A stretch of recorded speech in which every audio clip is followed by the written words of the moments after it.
Hey gang, Bill Sheridan with the Maryland Association of CPAs. This is the purpose of the CPA. This is our weekly hunt for the why behind what CPAs do, right? We spend too much time talking about what CPAs do, not nearly enough time talking about why they do it. And we're looking to change that narrative up just a little bit. And this week I'm speaking with Samantha Bowling. Samantha, well, let's face it. Chances are you either know Samantha or you know who she is, right? Samantha is managing partner at GWCPA.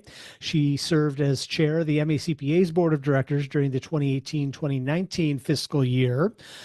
She's been named among the top 50 women in accounting, among the most powerful women in accounting. She earned CPA.com's Innovative Practitioner Award back in 2018. We could go on and on. Her list of accolades just simply is too long. She's done it all in accounting at one time or another. And Sam's passion, really, it's all about financial literacy, helping her clients navigate the world of finance specifically. Because for a lot of them, it's finance is the world that they don't know very well, right? They know their businesses, they know how to make the product or provide the service, but they might not know the financial side of their business as well as they should. And that's where Samantha and her team come in, helping their clients become literate in the language of business so that they can grow their businesses and support the teams that they have and lay out a plan for the future. And now, running her own firm, Samantha's purpose really is nothing less than changing what it looks like to run a public accounting firm. Sam doesn't care what tradition says, right? Or what the old school accounting logic says. If she thinks it's the right thing to do for her clients and for her team, and she sees a path to doing it, to getting it done well, that's what she's going to do. And that's what really I think leadership looks like in the profession going forward, being flexible enough to adapt to a changing and complex world. And that can look like a lot of different things, right? It can look like experimenting with new technologies to keep the firm on the cutting edge. It can also look like new ways of thinking strategically. For instance, this year, Samantha set her sights directly on busy season and doing things differently there with a specific eye on recruitment and retention. Pretty interesting stuff. She just thinks differently, all in good ways too. And I'm going to let her take it from here. Here is Samantha Bowling. Really good stuff this week with her I was in high CPA school story. when I knew I wanted to do accounting, which I know is very rare. I think I took my first bookkeeping course. And being from a family where my mom was a stay-at-home mom, which I loved having her around, I know she struggled with being financially dependent on my dad. So I always thought, well, how do I figure out money?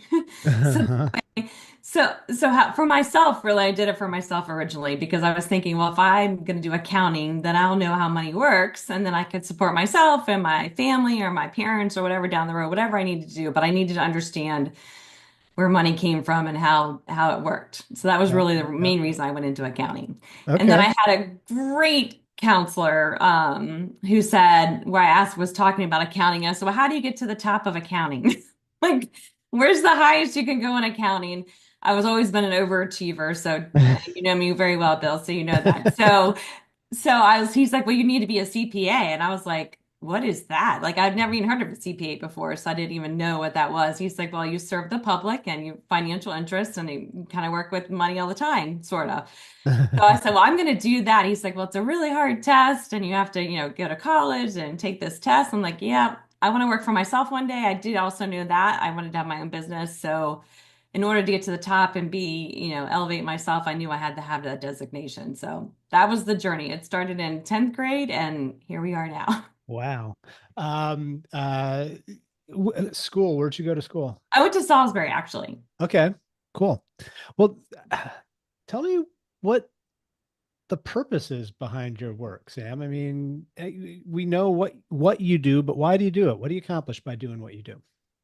As I said earlier, it started off for me being financially literate about stuff. Then I started realizing that so many small business owners, they have this great idea and they can run with it and they're selling whatever it is that they're doing, but they have no idea how the numbers work. They have no idea how to run a business or how important like the financial statements dictate what direction you can go or getting credit or anything like that. So for me, it became more like, wow, this literacy thing is not just for people, personally, but professionally. A lot of small business owners, especially, do not understand how the numbers work. So it was actually just being able to speak the language of business for them and interpret that language so they can actually, grow their businesses, support their teams internally, and figure out the next direction to go, kind of. Yeah, yeah, and now with your firm, has that changed at all, or is it what you do with your team there at GWCPA? How does that fit into your purpose now? Well, as you know, we're trying to change the world here over at GWCPA. We're trying to change public accounting. So, where I am in my career, for sure, we've changed our business model to, open up doors for anyone who wants to be an owner, who can be an owner. We've removed barriers for that. We've actually been working with our clients on succession planning because we've realized, we've been around almost 80 years now and has successfully transitioned from one generation to the next generation. So I would say as a firm, we're working on supporting our clients on succession planning so the next generation can just step right in and, take over.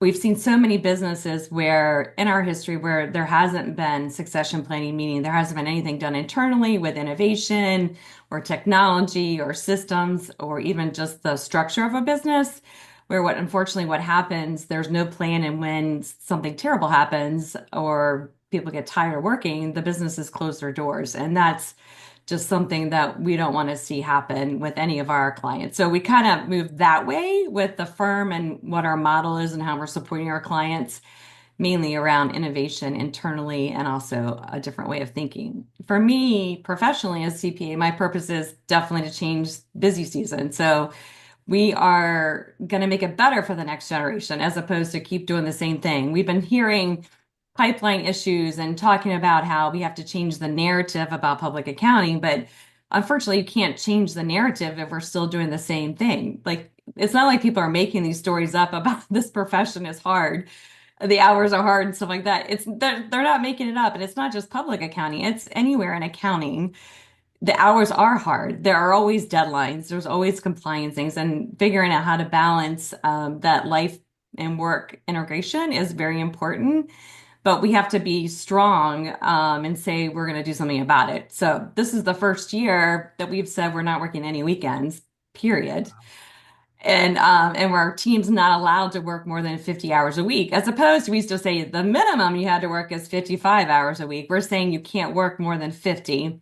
And the reason we're able to do that is to change how we react to deadlines. So we're Mhm. not saying, deadlines, we can't make Congress change the due dates of tax returns. We've been trying to do that forever with the AICPA, trying to get them to be more realistic because we really don't even get information until February, maybe end of February, March. And with technology, we have to wait on the software to be ready and things like that. So we're making this, 2 month compressed time really to like a 2 week compressed time. So we've decided this year, how we're going to make it better is we put everybody on extension. So really, our due date is not till September or October.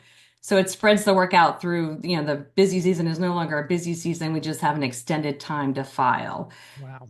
Yeah, so that's huge, and I pray for us, Bill, because I, I pray because this is something totally different. I know, but I think for me, I want to change the pipeline. I want people to come into public accounting because it's such a great career, or any kind of accounting position. Because as you know, accounting supports you personally, in your personal finances, but also for businesses, you can work anywhere in accounting and be very, very successful. that's great. That's an amazing story, and I'm saying this while we're recording so that I don't forget. I want to talk to you after tax season and maybe do a podcast interview about how it went and what you learned, because that's I you don't hear about many firms kind of going in that direction. So congratulations, which kind of brings me to my next question. I mean, so many people look at this profession as kind of stayed and buttoned up and doesn't change and very tradition bound. And you have, I mean, from the very beginning, have not been afraid of shaking things up a little bit and trying new things. I mean, how does innovation in that type of way, how does that kind of, where does that dovetail with the profession? Why do you think that's important? Well, first of all, we use so many different types of technology. Like accounting is technology.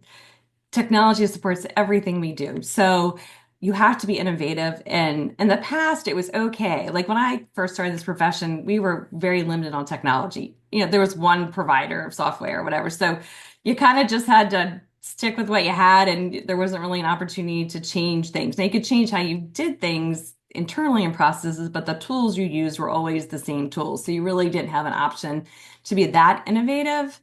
But today, there are so many people making technology for the accounting field, which is amazing and awesome. And with AI and ChatGPT, like it's just transformative. As you know, I've been a huge supporter of AI since 2018, but I never expected in my career that I would still be working. It would be this transformative outside of the audit side. Mhm. Like we in our firm use it every day. All of our team has bots. Like I can't even imagine not consulting with my bot every day. So if you're Mhm. not innovative, I really can't. So if you're not innovative, you're really going to be left behind. I remember Tom used to always say, like the profession is changing. Everybody kept saying, well, when is this change going to happen? Well, this change is now. It has Yeah. finally happened.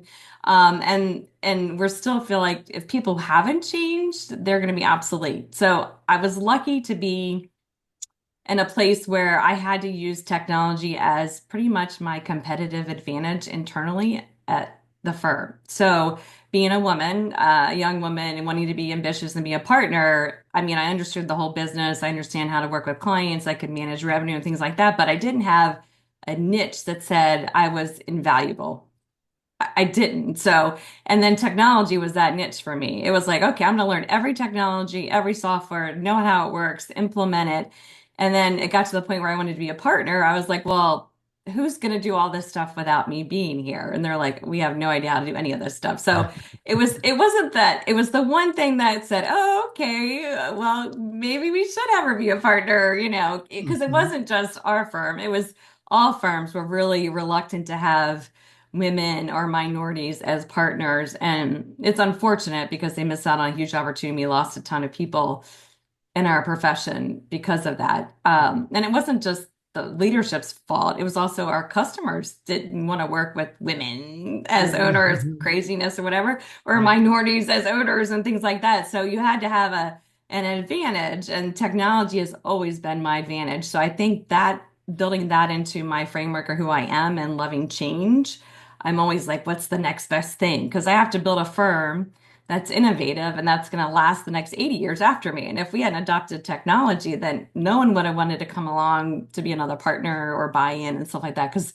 where would the value be? And you've seen Right. this in our profession. Like a lot of firms, small firms thought they could, sell their practices later because they thought that was their retirement package. Like they didn't have a succession plan. Right. But by not being innovative, they didn't really have anything to sell. It's unfortunate. But so now there's no excuse. Like there's no way you cannot be innovative if you're going to be in accounting. And I'm talking about all, as you know, all areas of accounting, not just in public accounting. Yeah, no doubt. So if you're sitting down with a student who's kind of, wondering where their path is going to go, I mean, what would you tell them about this profession, Sam? Oh, I think it's the first time that I've ever been this excited about accounting. I get pretty excited, but this exciting because there's so much technology that it's exciting. It's always never the same stuff. Like you're always going to be learning something new, but now you're going to be learning a new technology and a new way of doing stuff. And the great thing about young people, they came out with technology in their hands probably. They were born with some kind of device. And Hmm. already, so they already have a competitive advantage because they love technology. They don't know that they love technology, just they don't know anything differently. So Right. they are going to have so many opportunities and to be able to work in public and private and nonprofits, charities, whatever they want, wherever they want to go in accounting. They could work anywhere. And then having the technology background, they're just automatically elevating themselves. They don't even know it. They just don't even know what they don't know. So I I find it exciting because every day I learn something new with AI, and I'm just like, wow, how did I survive without? I mean, I'll tell Ace is my bot. Like, how did I survive without you all these years? I don't even know how this is possible. Like, it's blows my mind. So, um, I would say if you want a career that's exciting and changes all the time and gives you endless opportunities to work anywhere, like I'm talking about anywhere in the world, anywhere in any kind of business, then accounting is really the only field that you can do that in. I feel that is really transferable to any business line, any industry. You can do anything with accounting.